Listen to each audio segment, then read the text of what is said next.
Pensamiento Estratégico, podcast oficial del Centro de Estudios Estratégicos del Ejército del Perú.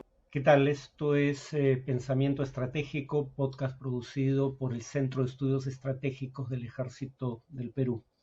Hoy voy a hablar nuevamente de la guerra de Ucrania, pero de una dimensión que trasciende lo que está pasando en este momento en ese país. Por si no quedó claro en podcasts anteriores, mi visión particular es una según la cual la guerra en Ucrania ni tenía una causa válida para iniciarse, ni se ha conducido con medios lícitos por parte de Rusia. Bajo el derecho internacional solo se puede usar la fuerza en legítima defensa en caso de ataque armado, y Ucrania no había atacado a Rusia, o en su defecto con autorización del Consejo de Seguridad de las Naciones Unidas, cosa que tampoco había ocurrido, y hay evidencia suficiente para concluir que Rusia ha cometido crímenes contra el derecho internacional humanitario en el transcurso de la guerra. Dicho todo lo cual, voy a presentar una perspectiva que no suele ser común en medios occidentales, y es una perspectiva que es más cercana a la visión rusa de la guerra, nada de lo cual, reitero, justifica lo que hizo Rusia, pero indica por lo menos de que no es cierto que las acciones rusas no fueran producto de lo que podría considerarse errores o provocaciones deliberadas de la OTAN. Por ejemplo, el secretario general de la OTAN, Jens Stoltenberg, decía lo siguiente respecto al argumento de que la expansión de la OTAN, es decir, la organización del Tratado del Atlántico Norte, la mayor alianza militar del mundo liderada por Estados Unidos, repito, Stoltenberg decía que el argumento de que la expansión de la OTAN produjo preocupaciones legítimas de seguridad en Rusia era insostenible porque, en sus palabras, y cito, la OTAN es una alianza defensiva. Nuestra tarea principal es mantener seguras a nuestras 30 naciones. Por ende, desde la perspectiva del secretario general de la OTAN, los temores de Rusia serían temores infundados. Añadía Stoltenberg que Georgia y Ucrania debían ser libres para decidir si deseaban pertenecer a esa alianza militar o no, y que eso no tenía por qué involucrar a terceros, le hace Rusia.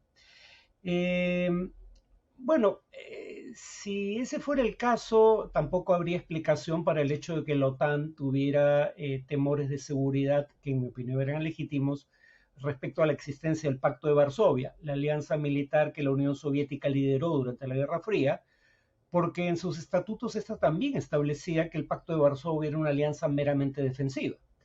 Obviamente la OTAN no creía tal cosa, o al menos no creía que ese fuera su único propósito, como el Pacto de Varsovia tampoco, sus integrantes tampoco creían eso respecto de la OTAN. Eh, porque los acuerdos de seguridad entre estados son diferentes a los acuerdos económicos. En los acuerdos económicos entre estados, estos pretenden cooperar entre sí sin afectar a terceros.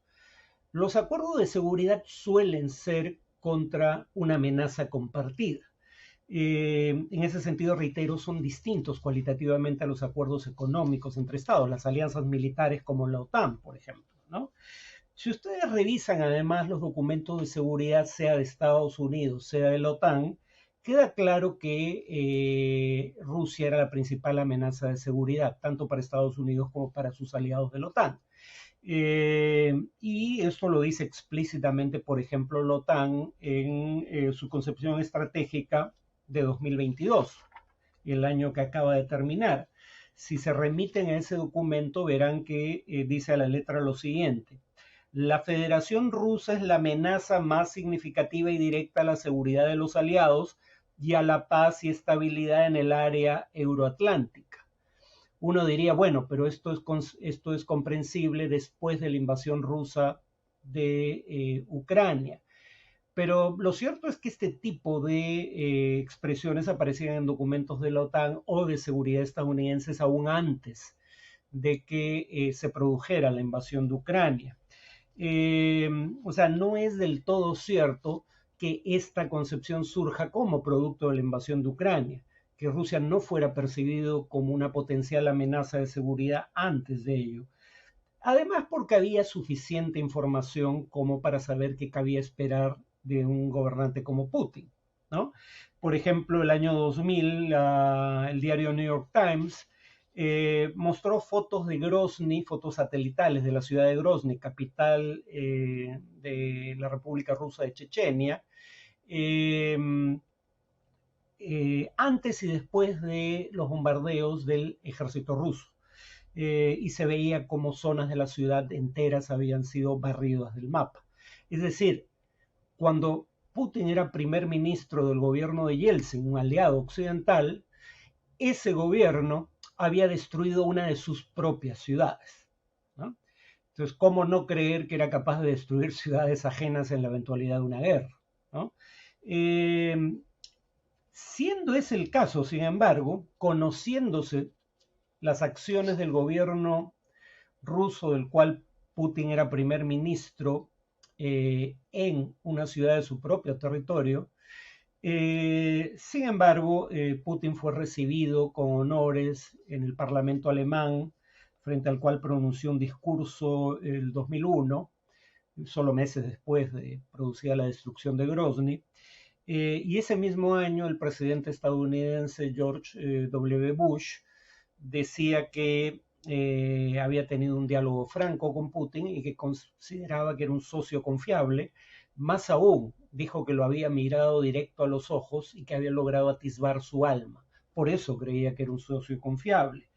Y había suficiente información sobre, digamos, la conducta probable de Rusia en caso de guerra, también cuando Hillary Clinton en 2008, después de haber corregido a George W. Bush diciendo que Putin era un ex agente de la KGB y que por ende, por definición, no tenía alma, repito, la misma Hillary Clinton que dijo eso en 2007, en 2008, en 2009 como secretaria de Estado de los Estados Unidos, ofrecía reiniciar, resetear fue la expresión, la relación bilateral con Rusia a quien es hasta el día de hoy canciller de ese país, Sergei Lavrov. Cuando Hillary Clinton hace ese ofrecimiento a Rusia, no solo se había producido la destrucción de Grozny, sino que se había producido también el ataque ruso contra Georgia en 2008, ¿no? Entonces, no se puede alegar que no es que se viera a Rusia como una amenaza de no haber mediado las acciones de Rusia en Ucrania. Eh, por lo demás, tampoco es empíricamente cierto que la OTAN solo usa la fuerza en defensa de sus integrantes. Por ejemplo, en 2011 intervino en Libia, ¿no? Y ahí no se puede alegar que la OTAN estaba ejerciendo la legítima defensa porque no había existido previamente un ataque armado por parte de Libia contra un miembro de la OTAN.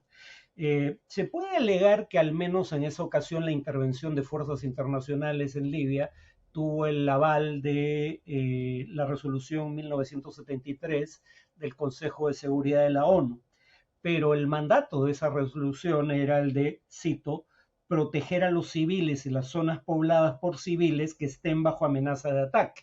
Sin embargo, sabemos que los ataques aéreos de la OTAN fueron más allá de ese mandato y propiciaron el derrocamiento del dictador libio Muammar Gaddafi. En el año 99, a fines del siglo pasado, la OTAN intervino en Kosovo. Y ahí no solo no se había producido un ataque contra un miembro de la OTAN, sino que además no había mandato de la ONU para intervenir. Y la intervención se produjo de cualquier manera. Alguien podría alegar que al menos en esa ocasión la OTAN intervino para poner fin a una crisis humanitaria. Pero algunos de los bombardeos que se producen durante las acciones de la OTAN en la región difícilmente pueden entenderse como bombardeos destinados a evitar que se prolongue la agonía de los civiles kosovares, ¿no? Sobre todo los de religión musulmana, porque hubo bombardeos contra Serbia también, y bombardeos que difícilmente pueden justificarse por razones militares o de protección de derechos humanos, como el bombardeo sobre la radio y televisión serbia RTS, ¿no? Pero además hay un tercer caso que demuestra que la OTAN no actúa únicamente en defensa propia, pero además incluso actúa en ocasiones sin tener autorización del Consejo de Seguridad de Naciones Unidas y sin tener un casus belli digno de ese nombre, ¿no? O sea, una razón válida bajo el derecho internacional para iniciar una guerra. Por ejemplo, el caso de Irak en 2003. Es cierto que no es la OTAN en pleno la que participa como tal en esa guerra, pero sí participan la mayoría de los integrantes. En ese entonces solo eran 19 y 11 de los 19 integrantes de la OTAN forman parte de la invasión a Irak en 2003, que, repito, no tuvo una resolución del Consejo de Seguridad de la ONU que autorizara el uso de la fuerza, y dos, el argumento esgrimido para usar la fuerza, la existencia de armas de destrucción masiva en poder del régimen iraquí, se probó falso. No había ni siquiera una razón válida para iniciar esa guerra, como podría alegarse que sí existía en el caso de Kosovo, ¿no? Entonces, reitero, tampoco es cierto que la OTAN sea una alianza meramente defensiva, ¿no? Además, habría que decir respecto al argumento de que Georgia y Ucrania eran estados independientes que tenían derecho a decidir a qué alianza militar deseaban pertenecer, habría que decir que el artículo 10 del Tratado del Atlántico Norte, es decir, el tratado que da origen a la OTAN, establece a la letra lo siguiente: las partes pueden, por acuerdo unánime, invitar a ingresar a cualquier Estado europeo. O sea, no se ingresa a la OTAN a pedido de parte. Se ingresa si el país en cuestión es invitado a formar parte de la OTAN por un acuerdo unánime de todos sus miembros, ¿no? Bueno, acá el todo es redundante, pero lo pongo para enfatizar el hecho de que se requiere acuerdo unánime. Además, apliquemos el criterio de que los países tienen derecho a formar alianzas en ejercicio de su soberanía a otros casos que involucran a potencias de la OTAN. Por ejemplo, la crisis de los misiles en Cuba. ¿Por qué se origina esa crisis a inicios de la década del 60? Porque la Unión Soviética instala misiles nucleares en territorio cubano. Estados Unidos decidió en ese momento que esa era una decisión legítima del gobierno soberano e internacionalmente reconocido de Cuba.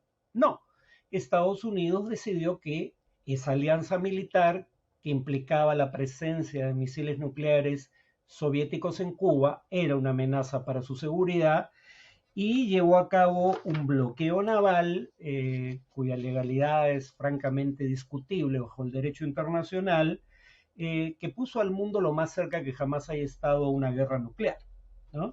Entonces, ese criterio que la OTAN invoca en el caso de Ucrania y Georgia, no lo aplicó o no lo aplicó Estados Unidos, su principal miembro, en circunstancias similares, ¿no?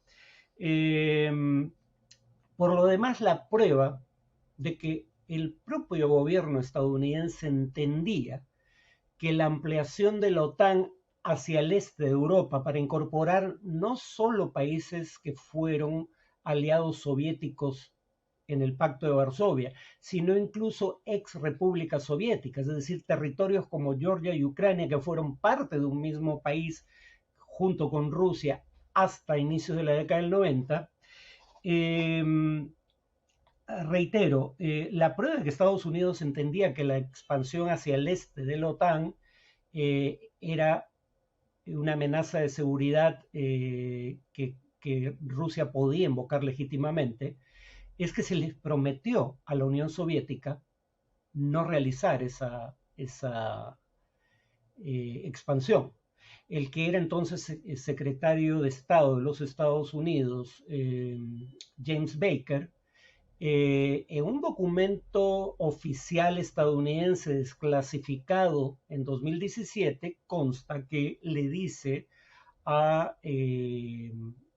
Mikhail Gorbachev, el último líder soviético, que en caso de que la Unión Soviética acepte que una Alemania unificada sea parte de la OTAN, la presencia militar de la OTAN no se expandiría ni una pulgada hacia el este. Y hay quienes dicen que no se refería a el este de Europa o ex repúblicas soviéticas, pero el contexto deja claro que sí se refería a eso, ¿no? Por ejemplo, hay otro documento desclasificado por Estados Unidos, el 2017, que indica que, por ejemplo, que el presidente francés de la época, François Mitterrand, le dice a Mikhail Gorbachev que él no solo era partidario de no expandir la OTAN hacia el este, sino que era partidario de que, en contrapartida con la disolución del Pacto de Varsovia, se disolviera la propia OTAN, ¿no? O sea, no solo no estaba a favor de su expansión, ni siquiera estaba a favor de su existencia, en un contexto en el cual la amenaza de seguridad europea, en contraposición a la cual se construyó la OTAN, es decir, el Pacto de Varsovia, dejara de existir. Y en documentos desclasificados del año 2022 de la Cancillería, el Ministerio de Relaciones Exteriores alemán, se indica que el jefe de gobierno alemán, el canciller alemán de la época, no solo estaba a favor de diferir la independencia, diferir en el tiempo, quiero decir, la independencia de Ucrania, sino que también estaba a favor de no expandir la OTAN hacia el este de Europa. Y él estaba hablando de países independientes que formaron parte del Pacto de Varsovia, no de ex repúblicas soviéticas. Más aún, el actual jefe de la Agencia Central de Inteligencia de los Estados Unidos, William Burns,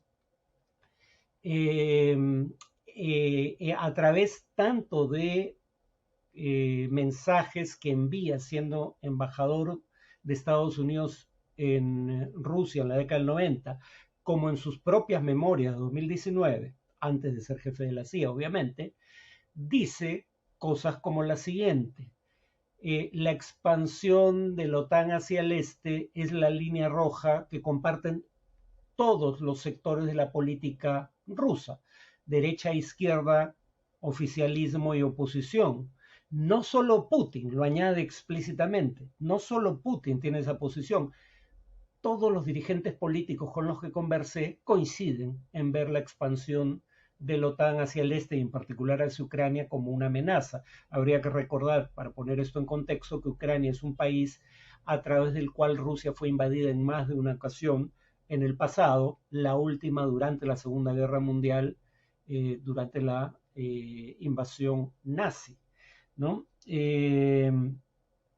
Y en sus memorias, William Burns dice textualmente que él consideraba en su momento que la expansión de la OTAN hacia el este de Europa era, digamos, prematura en el mejor de los casos, o una provocación innecesaria en el peor, ¿no?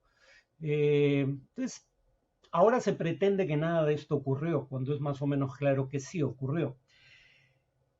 Además, habría que añadir que cuando se presenta este tipo de argumento, se retruca que aunque haya existido el ofrecimiento de no expandir la OTAN hacia el este, ese ofrecimiento se hizo a la Unión Soviética, no a Rusia.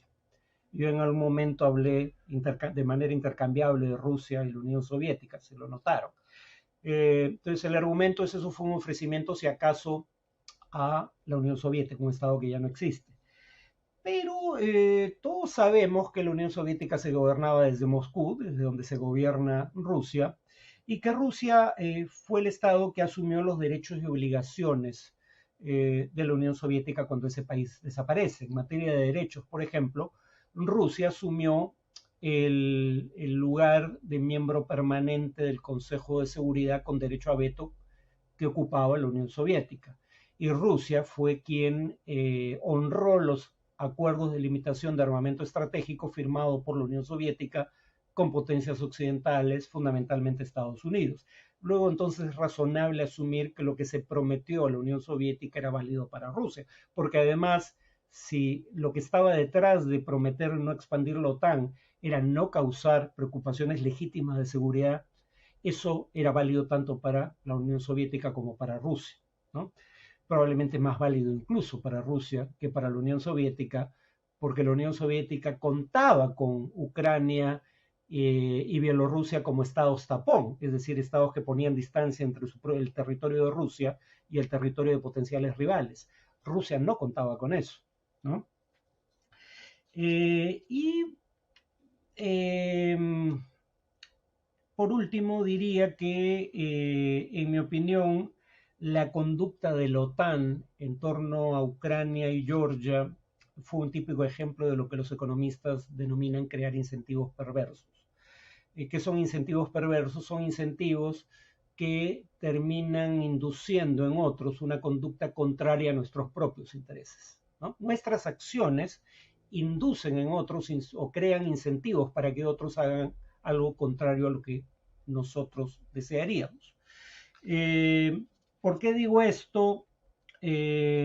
Porque la OTAN, cuando discute el tema de la incorporación de Georgia y Ucrania, a pedido de esos países, se divide en torno al tema. Alemania y Francia son reacios a incorporar a Georgia y Ucrania por todo lo que he dicho, porque consideraban que eso iba a ser percibido como una amenaza de seguridad por parte de Rusia.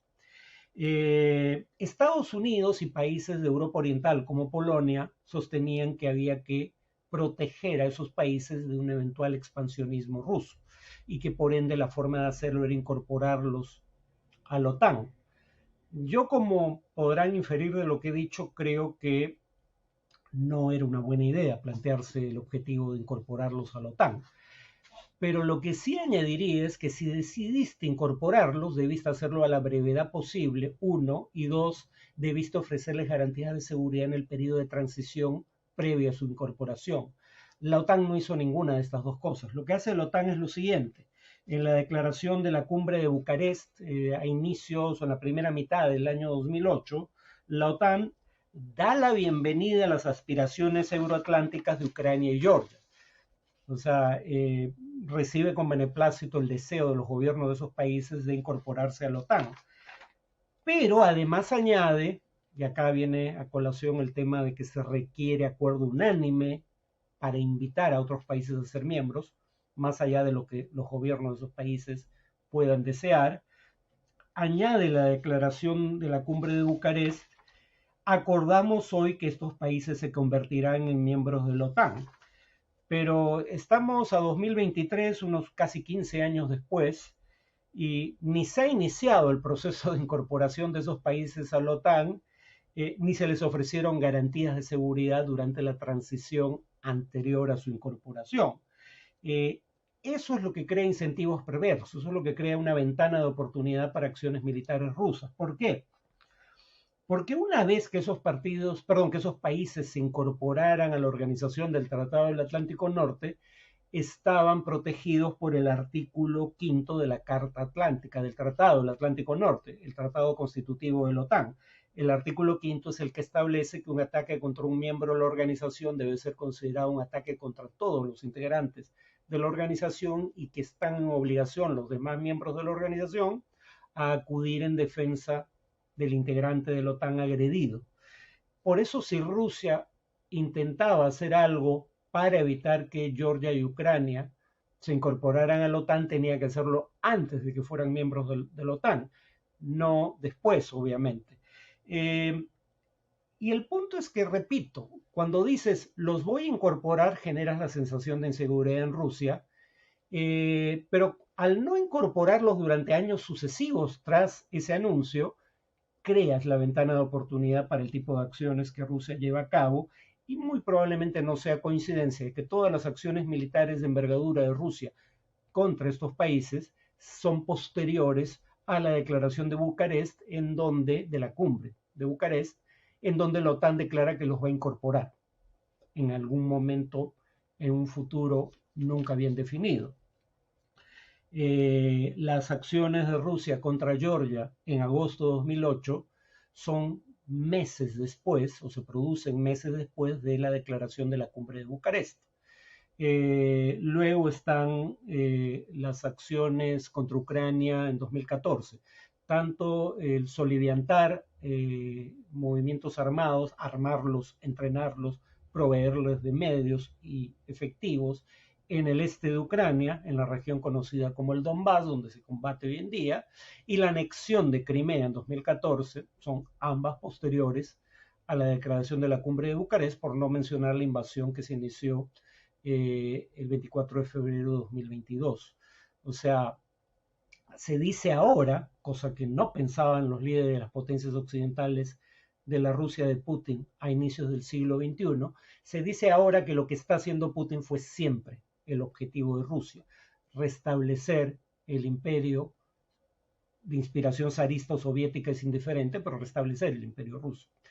La pregunta sería, por ende, dado que Putin ha sido parte del gobierno ruso desde la década del 90, ¿por qué Rusia no intentó hacer eso antes? Georgia y Ucrania se independizan hacia 1991. Las acciones de Rusia contra esos países son de 2008 en adelante. ¿Por qué no actuaron en esos 17 años de interregno? ¿No? Probablemente porque lo que motiva a Rusia es más bien la posibilidad de que esos países se incorporen a la OTAN, no el mero hecho de que se hubieran independizado de la Unión Soviética. Admito que esto es una hipótesis, pero en todo caso parecen tener sustento en la evidencia. La prueba de que la OTAN parece entender, y con esto concluyo, que su posición inicial creaba incentivos perversos, es que no repite el error cuando Finlandia y Suecia piden ingresar a la OTAN, ¿no? Nuevamente, se requiere unanimidad, por eso hubo el tema de que, por razones que no voy a discutir ahora, Turquía amenazó con vetar el ingreso de ambos países, ¿no? Entonces, una vez que la objeción turca se levanta, Estados Unidos y el Reino Unido ofrecen de motu propio garantías de seguridad a Finlandia y a Suecia durante el periodo de transición hasta su admisión como miembro de la OTAN. ¿Para qué? Para que no se cree esa ventana de oportunidad que genera incentivos perversos, la que se creó en el caso de Ucrania. Es casi una admisión implícita del error cometido. Reitero, para que no se malentienda lo que digo, nada de esto justifica lo que ha hecho Rusia, ¿no? Pero sí ayuda a entender el contexto en el que se producen los hechos que lamentamos hoy, ¿no? Y aunque obviamente es un contrafáctico indemostrable, cabe la posibilidad de que de no haber mediado este tipo de conductas, no se estaría produciendo lo que vemos hoy. Hay quienes dicen la posibilidad de que Ucrania y Georgia se incorporaran a la OTAN era un pretexto para Rusia, no una verdadera razón para justificar lo que hace. Como dije, Rusia esperó 17 años antes de actuar contra estos países desde que se independizaron, y coincide en el tiempo el inicio de las acciones hostiles de Rusia con el anuncio de la OTAN de que iba a incorporar esos países, no con la independencia de esos países. Pero finalmente, supongamos que tienes razón y que la incorporación de Georgia y Ucrania fue un mero pretexto de Rusia para actuar como actuó. Si era un mero pretexto, hubieras logrado convencer a todo el mundo de que era un pretexto retirándolo. Si no hubieras llamado o no hubieras anunciado la incorporación como OTAN de esos países, Rusia no habría tenido ningún pretexto y no habría quedado la menor duda a nadie de que su vocación era pura y eminentemente expansionista, que buscaba reeditar una nueva versión del viejo imperio ruso, ¿no? Si era un mero pretexto, quítale el pretexto. Obviamente no hay forma de establecer si solo era un pretexto en retrospectiva, pero hay razones para pensar de que esto tal vez podría haberse evitado. Bueno, eso es todo por hoy. Nos vemos en el siguiente podcast. Pensamiento Estratégico, podcast oficial del Centro de Estudios Estratégicos del Ejército del Perú.